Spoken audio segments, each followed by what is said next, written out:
Good morning and welcome back to KTLO, Keep keeping the the learning learning on. on.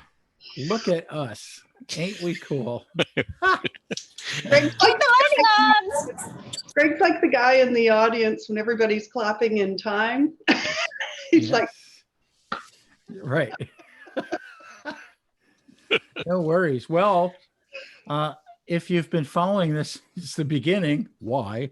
No, if you've been following all our episodes, you know that we've been talking a lot about going on a journey, an adventure. And today, our pal Simone is actually on an adventure. And so, Simone, talk to us a little bit so we can see where you are and what you're doing. Hey, got the sunnies gone. It's what can I say? It's summer. It's southwest of France, and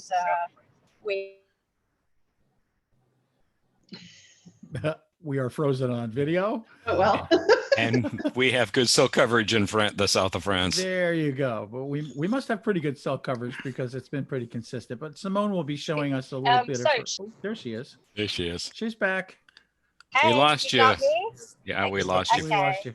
Shall I show you the roads? Yes, please. Please do. Okay, so There we it got is. the roads. Well, actually, why did I switch it just when you can't see the hillsides and everything? That's like a bit lame, isn't it? You don't have to lock down. This is what you get to see. Great. Oh my God. So if you Great. were traveling in France, this is what you'd see. See, yeah, that's There we well, are. just through this little bit. But we need a more prettier thing to show you later on, I think. And so we're going to be sharing in your story as you go. And that's what today's episode is all about. Share your story. It's nice to have a story, and it doesn't matter how complicated or complex or simple it is. But as Dylan Thomas said, for the story, which he called a story, and he said, if you can call it a story, it has no real beginning and no end, and there's very little in the middle. So that's kind of like what we've been talking about, I think. It's like, hey, that's my story, Roy. Sometimes you make it up as you go along. And Yeah. so you can, but you should be able to tell your story. That's the point that we want to get at today. And we're going to talk a little bit about why you might want to do that. And maybe we'll tell a story or two. Who knows? I could tell a story. We could talk about commitment to work. Now that's a great subject. You know, how committed, how engaged are you with work? Or I could tell you about Madman Mahoney. Now I've got your interest already, right? You I'm want to in. know Madman Mahoney? Well, in the summer of 1940, I was working underneath the East River in New York City. See, now I've got twice your interest. As a sand hog, which is the digger of tunnels. It's the International Brotherhood of Caisson Bridge and Tunnel Workers, in case you want the full title. And working on a couple of tunnels there under the East River. And one of them, they made a mistake, which occasionally happens in engineering. And they poured some concrete for a subway platform, which was halfway up the tunnel, so about 35 feet off the bottom of the tunnel. And about 35 feet from the top of the tunnel, they poured the subway platform. And guess what? They poured it in the wrong place. Oops. So now what they needed to happen was for somebody to go take a chipping hammer, a good old jackhammer, and go out and stand on that concrete and chip it out from underneath himself, 35 feet off the bottom of the tunnel. And the big question was, who can we get to do that? Well, the answer, of course, was Madman Mahoney. Let's get Mahoney to do it. So Madman was a guy who would show up in the hog house, which was basically the locker room, the sand hogs, every morning at 6:15 or whatever, with a paper bag, and would put his paper bag down and open up his locker and take out his hard hat and his rain gear and his boots and reach inside the paper bag and pull out a can of Budweiser. Down went the Budweiser. put on his gear, and off to work we go. How pleasant. So they call on Madman, and Madman gets out there with his chipping hammer and starts working on chipping the cement out from underneath himself. And everybody knows that sooner or later there's not going to be enough holding it up and it's going to collapse. And Madman knows this too, but what the heck.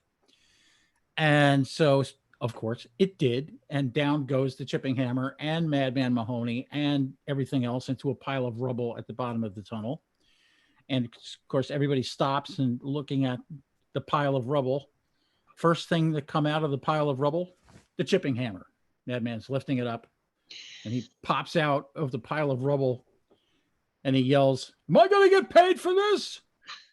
Now that, my friends, is commitment to work. See, now I could have told you about engagement in your work, but I much rather would have told you about Madman Mahoney, and that will stick with you now. You'll think about the guy who broke the concrete out from underneath himself and fell 35 feet and then asked if he was going to get paid for it. So there you go. It sounds a little bit like how modern organizations handle change management, honestly. Yes. I was thinking more about the HR and OH&S component. Well, I mean, there's that. Hey, I'd like to call out to my friend Jeff, who joined us this morning. Hey, Jeff, how are you? Hey, Jeff. Good morning.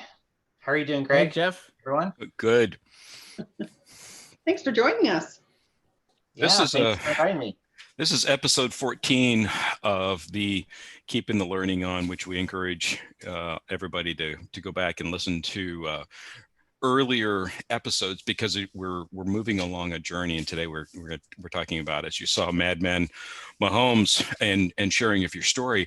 I wonder, you guys, have you ever seen, like, Roy just kind of set the bar really, really high. Roy is a spectacular storyteller. If you know Roy for more than 10 minutes, you know that he's a great storyteller. Some people aren't. And there's some people, and I'm not going to name names, there's some people that start to tell a story and it's like, all right, I'm going to go get another cup of coffee, right? Because they don't know how to tell a story. They're not good at telling a story. And I think that in a lot of ways, we are our story. I mean, we tell others how to perceive us. We tell the world where we fit in by the stories that we tell or how we tell our story.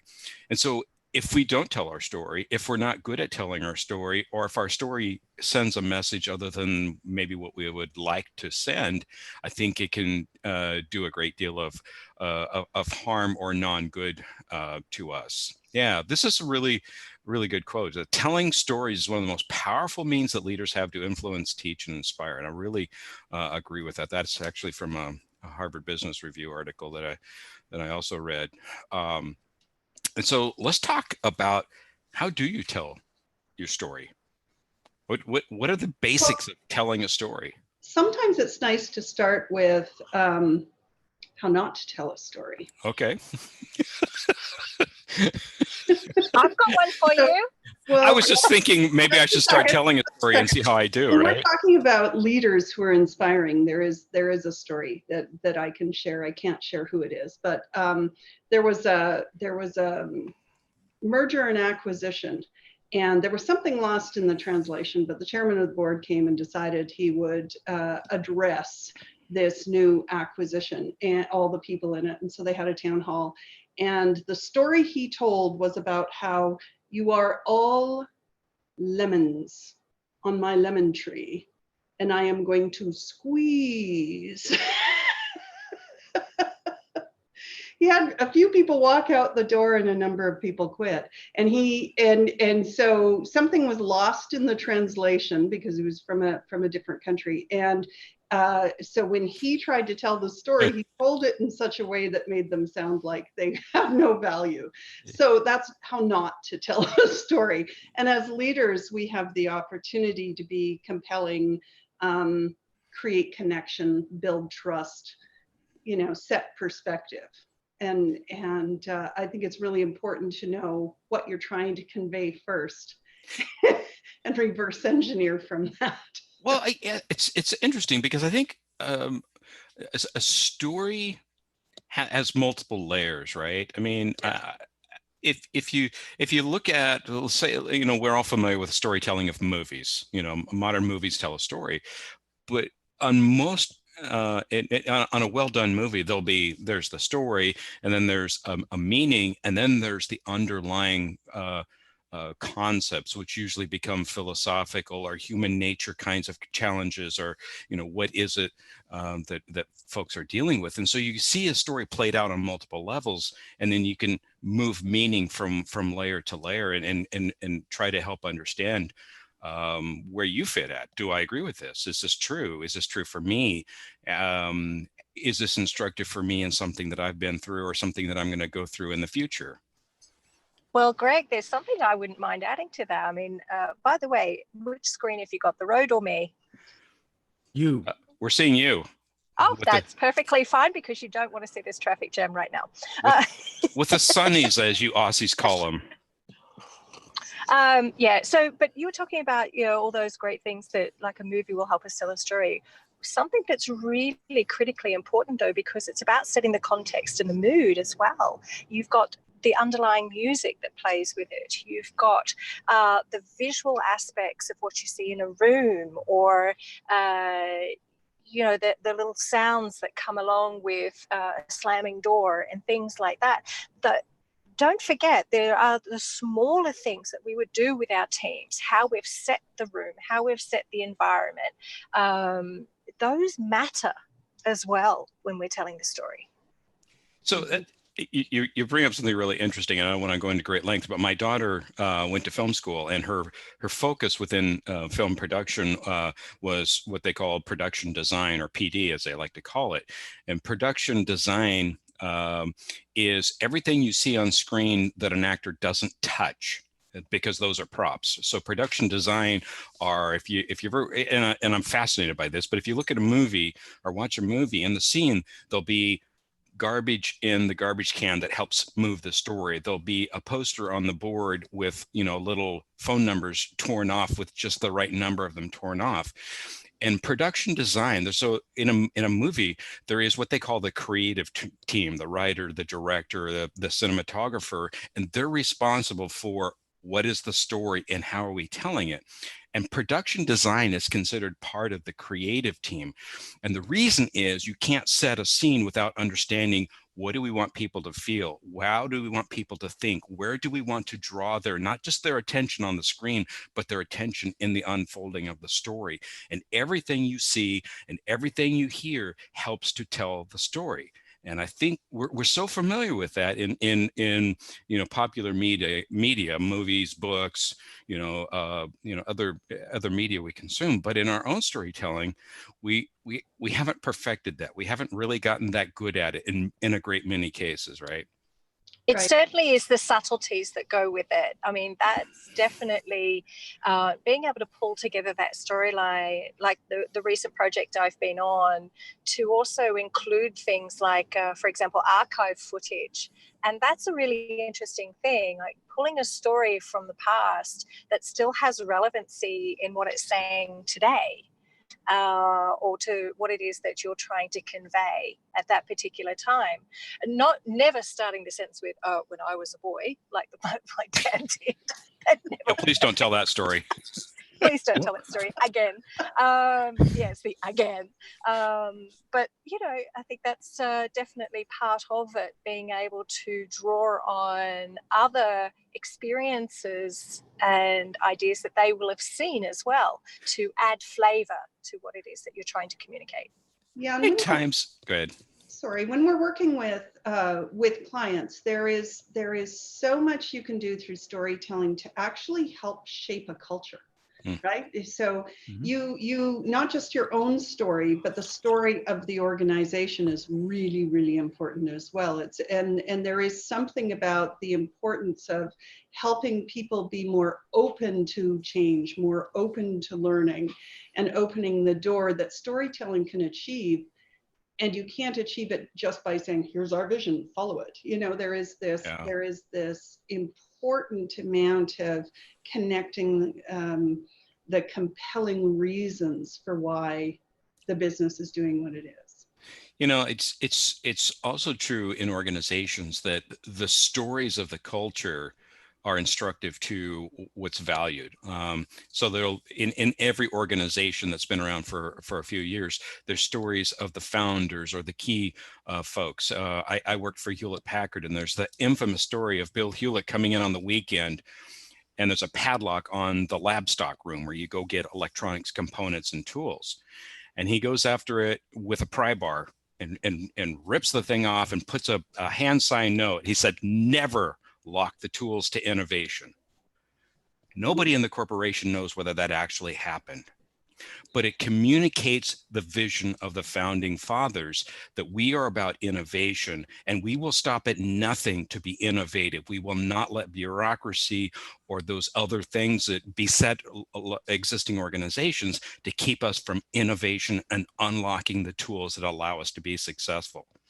And But that's do you a know what story. else it is? And you know what else that story tells? If you look at the other lessons, it also tells, it gives trust. Yes. I've taken the lock off the door. I'm trusting in my people to do what they need to do. Trust and perspective, right? So really setting a perspective view of who we are as an organization. Jeff, you were nodding there. You're agreeing with that statement that it's trust building to have the stories told. So do you have thoughts on the subject? Yeah, one thing that I could add to the conversation, and Greg knows this, I've told him a little bit about my story, is I've been a part of Toastmasters for the past 10 years. And so a little bit of a shameless plug there. We get into giving all different types of speeches. Yeah, awesome, Roy. It's really been a great experience for me. And one of the things that I've learned in terms of telling stories is the guidance that we've learned is really to try and break the story, especially from a creative standpoint, into three parts. You have three acts, so to speak. The first act is you've got to introduce the main character and the circumstances and give you a reason to care about that person or to care about what's going on with them. And then Act 2 is really where you come in and they have some type of very difficult circumstance or some insurmountable looking challenge that they've got to go through, or some type of a surprising element that happens to them that's very unexpected. It's like, oh my gosh, now what are they going to do? And is there any way that they're going to make it through that situation? And then Act 3, of course, is then the resolution. They come together, they overcome the challenge, they beat the odds, they make it through and have some type of resolution. Not to say that that's always a happy thing, right? There could be some things that go along the way that are difficult, but ultimately the point in a lot of the cases is to say, this person's just an ordinary person. They had some very difficult circumstances or some insurmountable odds. They made it through. I can do that too, right? I can be that person. It's not just that there's this special person who's born this way or has these innate abilities. And that's one of the things I really like about good stories, is it's something that you can relate to, you can plug yourself into that situation. And I think to put it into more of a corporate setting, how do leaders get to the point where they're at? And then it's the ability that just because you've made it to a certain place, it doesn't mean that you don't stop learning, you don't stop growing, you don't stop having challenges that you have to get through.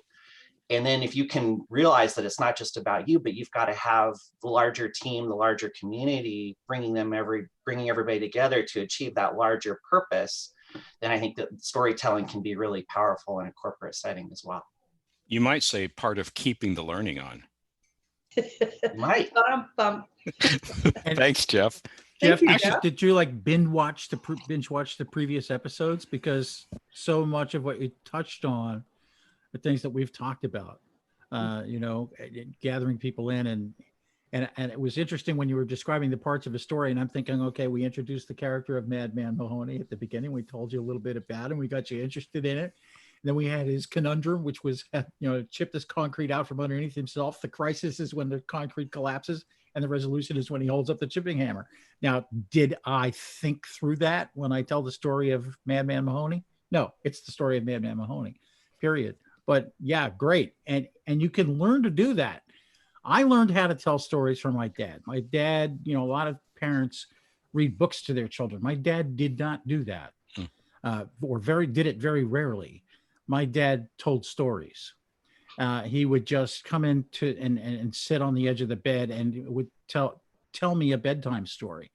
He had characters that he developed, He had, there was a horse named Dobbin and grandma and grandpa, and had nothing to do with where we lived or how we lived or anything else. They just sprang from him.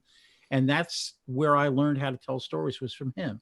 And just before I close the gap, I'll just say that there's also the bigger truth that this is how we all, as a civilization, as a multitude of civilizations, learned culture, literally through the telling of stories. We didn't have the ability to write things down. Of course, ancient civilizations didn't have the written word, but the spoken word is so powerful. And especially when there are refrains in that. I mean, if you go back and study oral tradition at all, as I have, you know that there are refrains, and literally songs are part of the stories as well. And so we learn to tell these stories, and around those stories develops your culture. It's very literally true. And we share in other ways. So there's a wonderful place in Alberta, where I live, Alberta, Canada, called Writing on Stone. And it is a UNESCO World Heritage Site. It's got the greatest concentration of rock art in North America. So there's 50 petroglyph sites with thousands of works in them. And we've been telling stories for over 9,000 years, both in, but it's imagery, it's setting a tone, it's telling your history and bringing it forward. It's giving us the opportunity to realize that whoever passes this way has an opportunity to learn about us. So that's about 9,000 years old. It's they're indigenous drawings that were done primarily by the Blackfoot, but also the Shoshone. And it's really kind of neat, because when I was in Egypt, I also saw some amazing tablets made out of limestone that were carved in some of the early way of sharing our language and passing on our stories. And I think our stories tell us where we came from, but they also help us understand where we're going. And I think that the balance between where we came from and where we're going is a really important piece organizationally of shaping that culture as well. And I think in the context of a corporation, I think the stories do exactly that. Help us to understand the history of the organization, especially for younger members. And I don't necessarily mean by age, but those that have joined the organization. Help me understand what this organization is about. How did we get where we are? But also help me to see myself in this organization going forward. What can I contribute? How can I resonate with who we are, how we do things to help us achieve what our goals and objectives are. I think that's really important. Here's something that I had talked about earlier, is like, whatever your story is, whatever story you're telling, it's got to be authentic. My grandfather was a great storyteller, but somewhere around the time I was 14 years old, listening to stories, I realized that, wait, I've heard this story before. Probably this is time 3 or 4. And the tale got taller every time he told the story. And it dawned on me that, to whatever degree the story was based in truth, it was well beyond that at this point in time. And it was intentional, because he had a great sense of humor. But when we're in an organization and we're trying to achieve change or try to achieve business goals, if it's not authentic, if there's not a good reason why we're going to release this product or this service, people aren't going to resonate with it. And people are incredibly adept at determining inauthentic messages. How many of us have sat through quarterly, metrics reporting that says, things are down a little bit, but in the next quarter, we're going to be releasing new products and new profitability, blah, blah, blah. And it's like, same thing. It's like, I don't know whether it's 1982 or 92 or 2002. I'm really confused, because there's nothing new. There's nothing unique. There's nothing authentic about this. So help me to understand why we're releasing this product. What's the reason? Why do I get on board with this? Why do I work nights and weekends to help get this product out on time, on budget, and high quality? Why do I do that? And I think when we choose to tell stories that are elements from Wall Street Journal and from, wherever your sources of wisdom or smart elements, if in doubt, quote Steve Jobs, right? Then you sound really, really smart and whatnot. but it's inauthentic. And so tell your story. Tell who you are. Tell what you believe. Tell what you feel. Tell what your hopes and aspirations are. And there's a vulnerability and an authenticity to that I believe is compelling. I think if we sit on the surface of storytelling, if we just rest on top of it, we set off red flags and trust meters. And trust is one of the key components to performance, right? If I trust where I'm going, if I believe in what I'm doing, if I see purpose in how I contribute to that, my performance increases. And there's science that says this is a complete link, and the storytelling has the opportunity, like you said, if it's authentic, and the trust meter isn't going off, and red flags aren't being set. Simone is back. Hi, Simone. We lost you for a minute. And maybe she, if she's connected up, maybe she can Hi come off there. mute. There you are. Can you show us your road? Yeah, should I? No, traffic jam. You don't want to see this. It's boring. Okay. See, this Okay. is. Oh, well, Hey, wait a let's minute try, now. Put it in context. Yeah, It's a traffic jam in the south of France. yeah, I was going to say a French It's traffic jam. different. Yeah, look at that. There you Look at go. that. Look at just like, There's a guy opening a bottle of wine on the side of the road there. We could play a game with you. We could play Renault Peugeot. Yeah. Renault Peugeot. where am I? Yeah. Is the question. Wimwell? Oh dear. Look at that There you go. advertising. Yes. Look at that. There's a French billboard. Wow. Wow. We'll go back to, we were talking about Steve Martin earlier before we came on. And, Yeah. and Steve Martin said, wow, those French people have a different word for everything. Everything. There They you do go. indeed. Yes. So speaking of Steve Martin, reach outside your discipline Yes. is great. That goes with Steve Martin when even early in his stand-up days when he used to pick up the banjo, and suddenly after a few notes, you realize that Steve Martin is a top of the world-class banjo player. Not many people knew that then. People know now, of course, but back then, who expected it? They thought he was just going to goof around on the banjo, and he rips off a couple of banjo classics at a million miles an hour and every note perfect, and made people realize that, hey, this guy knows what he's doing. And that's one way to reach outside of discipline. Another way to do it is to take elements of something that you've learned. You can talk about launching a project by describing how a plane takes off, right? That's just a simple example that sprang to mind. Get outside the discipline. You don't have to put it all in a box and not reference things that are outside. It's good to bring in things from outside. That's how you innovate. You take two disparate ideas or different things, put them together, and presto changeo, you wind up with something unexpected a lot of the time.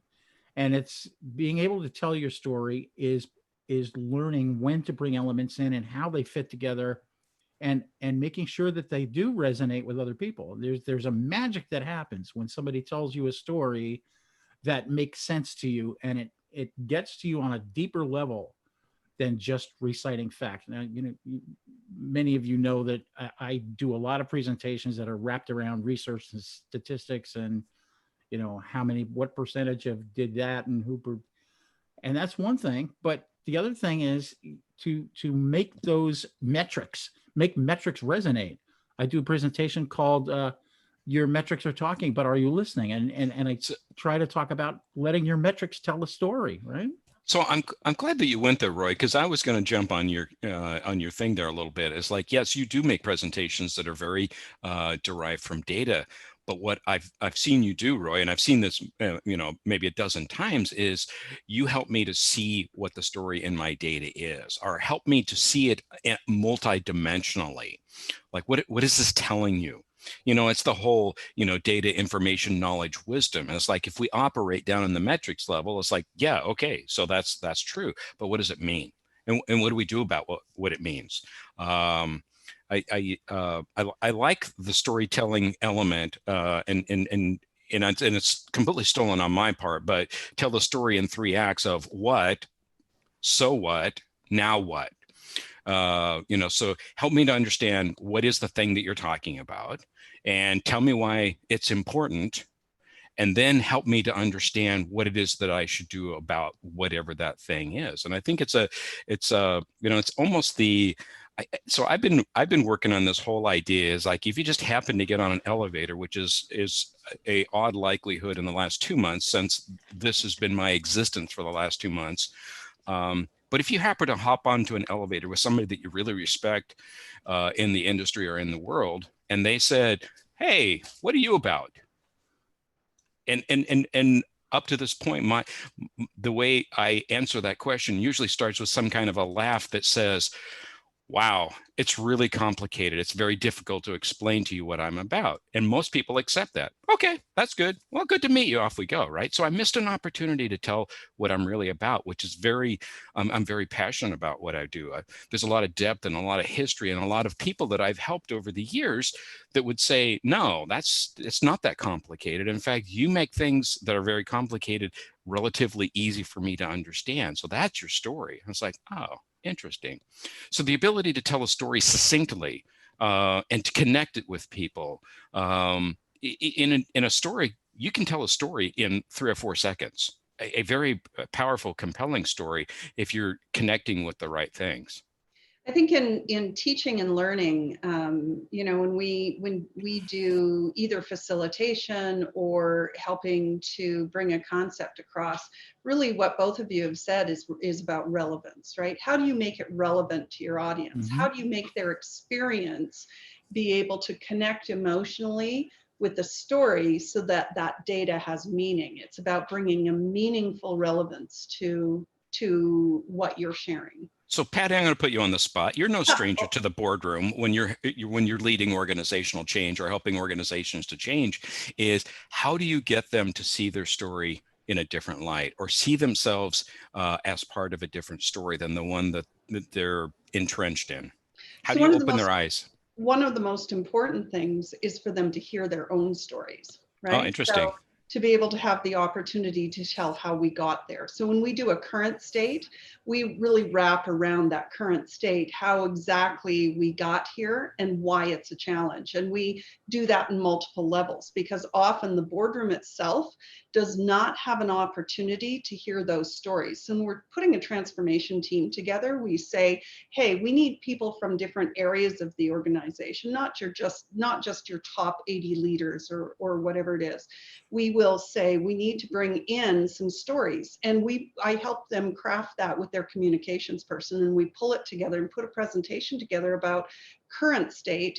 And when the board is saying we want to go here, we help those people tell their stories on how they think that can make a difference from where they stand.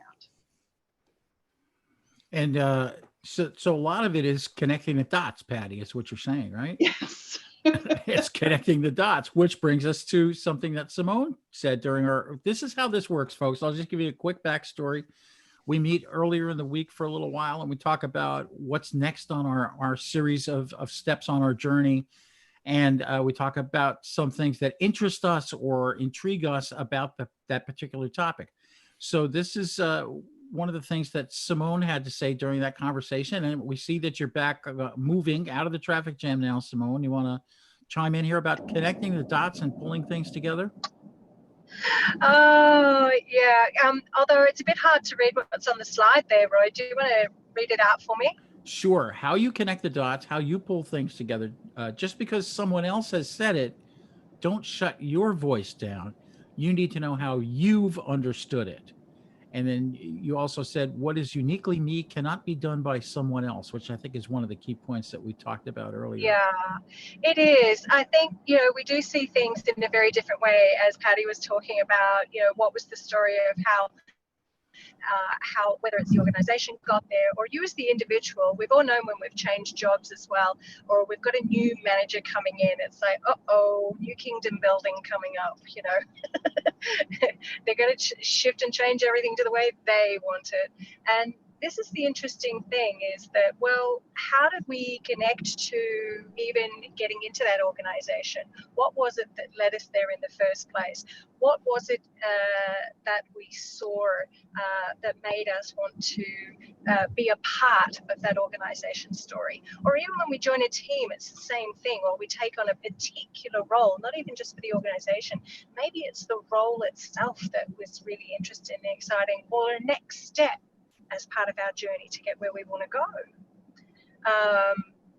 So it's an interesting thing when we think about how do we connect the dots in that story, or when we're listening to someone else's. By the way, just checking, are you looking at the road or at me right now? We're looking at the road. So there's a thing we do when we're doing a design thinking exercise, when you're trying to create something new or solution something. And in the design thinking piece, there is this really important section where we talk about tell your story. So we start with challenges based on where we're trying to go, but we ask people not to have a preconceived idea of how to get there. And then we ask, you know, based on these challenges, we break up into groups and ask everyone to tell a story when that was a particular challenge, whether it's at this organization or another organization. And that keeps people from getting into groupthink. We actually, we hear other people's stories, we begin to resonate with the relevance to them. It builds empathy and understanding that we might not have had before. And that diverse thinking leads to a better how might we. And that storytelling and design thinking is probably one of the most important pieces that we do.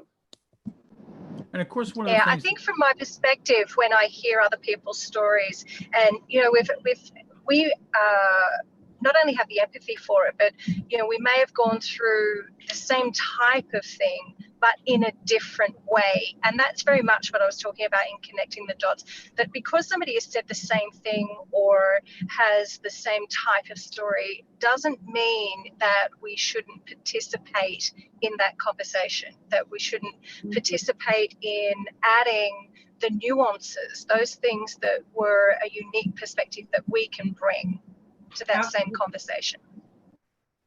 That actually triggers an interesting thought, in that is, I think good storytellers inspire participation.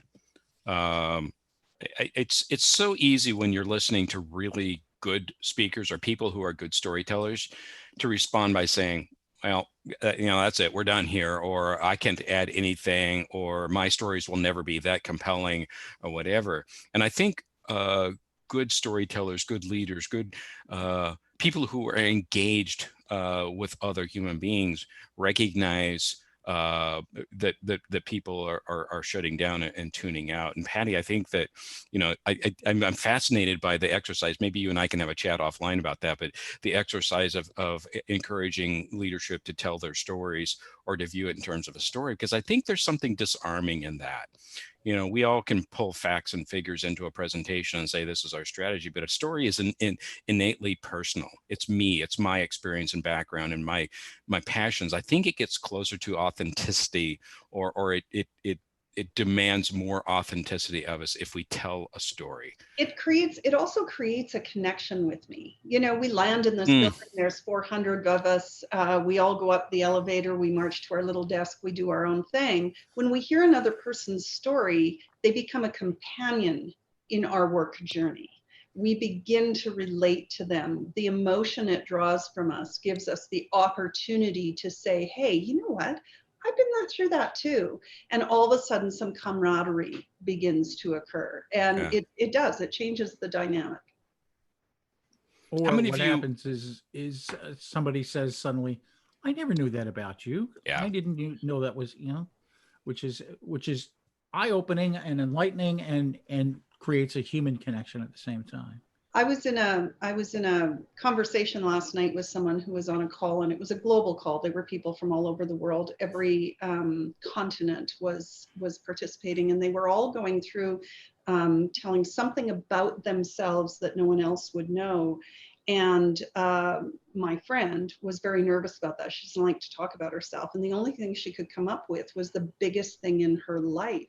And it completely changed the entire conversation, because she said, well, what you don't know about me is that I died.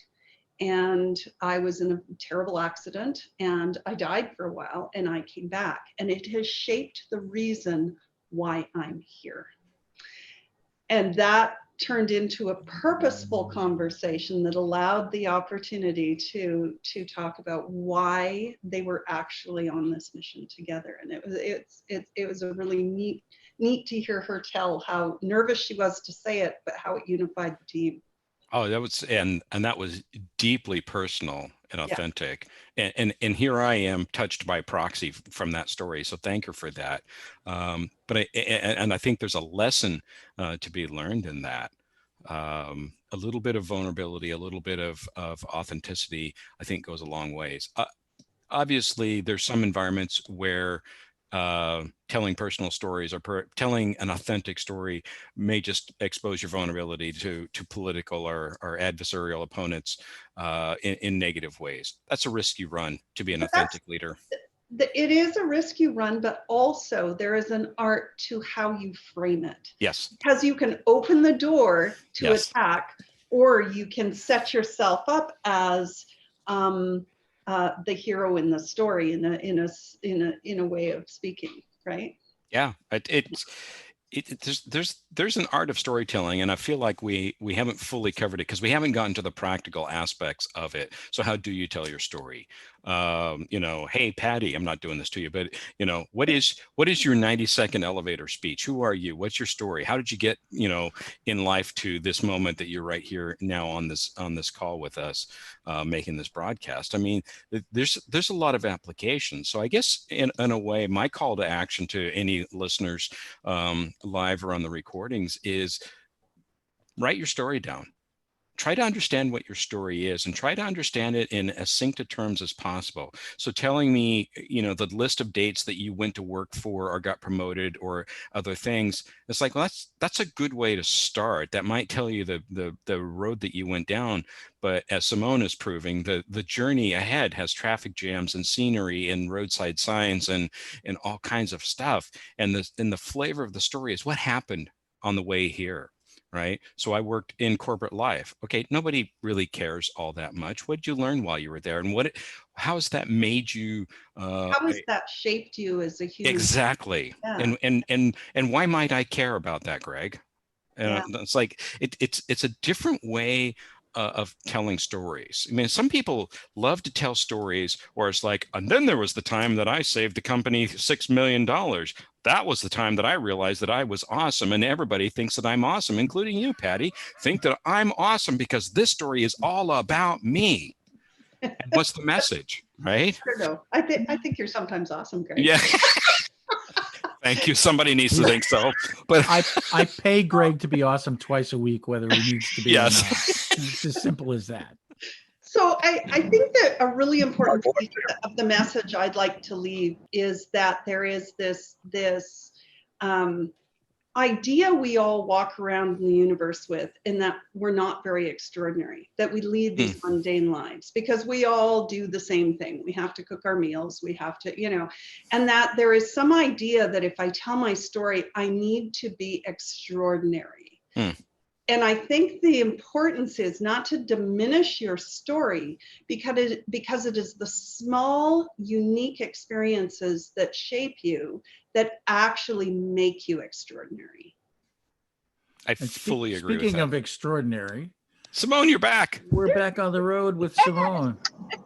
Well, I was actually just thinking, Greg, I did hear just before it clicked out to reconnect again, is that, there's the traffic jams and the road signs and everything else in between the pretty scenery, if I can ever find some. Although I think there's some coming. But we tend to hide that stuff away, don't we? I mean, yes, we tend to not want people to see the traffic jams, etc. And as this trip is proving, the signal drops out every now and again. Sometimes you have to, go offline for a little bit and take a breath, and then come back online again. And that has to be part of it, because sometimes when we want to talk about the stories is how we need to think about how we want to communicate that. We want to say, well, what's the depth of the meaning behind it? And not to say, as you were saying before, Patty, that it doesn't matter, the little things do matter. As we were talking about earlier with the script, it's all part of the scenery. It's all part of the way it makes people feel when they either read your story or hear your story.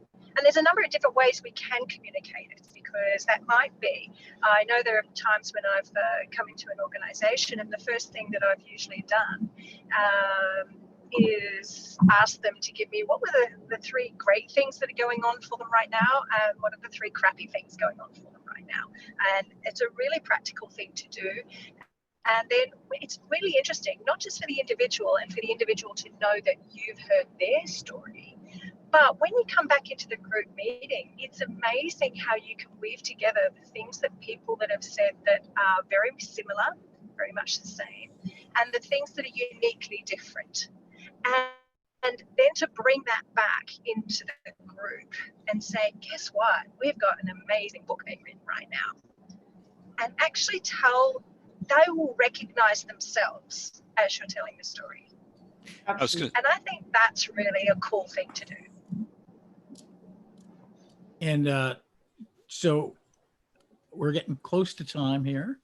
And Jeff, how kind of you to come, first of all, in spite of the fact that you know Greg. And what have you been thinking as you've been listening to us chat back and forth? And since you're new to the group, other than Greg, we like to know a little bit about your story. What are you thinking? Yeah, a lot of really good reminders. I really like, Patty, what you're talking about with how you're incorporating the storytelling into the boardroom and the leadership side. And one of the things that I do, probably have a similar background to Greg in a lot of ways. I'm a IT consultant and trainer. I teach ITIL and Agile and DevOps classes. And some of the process team stuff that we do is we're trying to get everybody on the same page, right? We're trying to do the elevator pitch and have everybody be able to share the same message of answering the why question and the what, so what, now what type of stuff, very similar things. And I think thinking about that from a storytelling standpoint is really interesting, because it's one thing to go into an organization and say, here's our vision and our mission and our purpose, or here are our core values or our guiding principles. But then on top of that, then that's great. People can memorize that and be expected to repeat that. I was in my first organization where literally senior leadership would walk around and quiz people and make sure that they had those things memorized. It's like, okay, that's great. But then from a team building standpoint and really getting to where you're wanting to create a high performing team, that memorization of those things and understanding them is just the very first step. You have to take it past that and have it actually be meaningful to that team, so that when senior leadership actually does come around and ask that question, it is really telling the story and it is more personalized, and people really are not just bought into the idea, but they actually see that the things that they're doing are contributing to the bigger picture and they're invested in that. And I think that's what listening to this series of stories today has really brought back home for me, is in the position that I'm in coming into other organizations, how can I continue to make sure that that's front and center and we can flesh those things out and help connect the dots and not have it just be, the top down piece of that in terms of here's the expectations of what you need to do, but bringing people's stories together can really make that meaningful and can really make something that beautiful alignment. Yeah. Make it aligned and make it something to where it's not just I'm repeating back something that I've memorized or that we're trying to be consistent, but I'm really showing the passion and the energy and the commitment that comes to me knowing the role that I play and the things that I can bring to the table can be made to be a part of that. And even just thinking about team building sessions, doing things like 3 truths and a lie and just getting to know people, right? Sometimes you think the lie is this one thing, but that's really the truth. It's like, oh, that's cool. Let's learn more about your background or what you bring to the table that maybe, is that complementary skill that you're talking about, Roy, that maybe we don't know about that person unless we take the time to do those types of things and learn more about the people that we're working with. I think it's really fascinating, and it's fun to think about how you can do more of that in most organizations. Unless they're being intentional about doing those types of things, I don't think they'll ever really get that out of it. One of the best examples I've ever seen is a local airline, and they started out their airline by allowing all of their employees to buy shares, and they increased their shares as part of their commitment as employees. And the way they presented that to the public was really fascinating. They have over years constantly shared the story about, I am an owner, from the front lines. And that huge, wonderful, this is our purpose in the world. And every single person in our organization has a story. So they would do video clips from the guys loading the luggage to the flight attendants, to the pilots, to everyone in the organization had a story to tell, how they were actually contributing to the purpose in the world. And it not only fostered this incredible family environment that they housed internally, but it fostered a corporate consumer commitment to want to use them. That storytelling, they're probably the best I've ever seen at it. And they did a fabulous job, grew that airline from a small little 4-town commuter to a global airline that flies all over. And so it's just a compelling way of saying we have a purpose. You didn't hear one of those people talk about the mission, vision, goals, Yeah.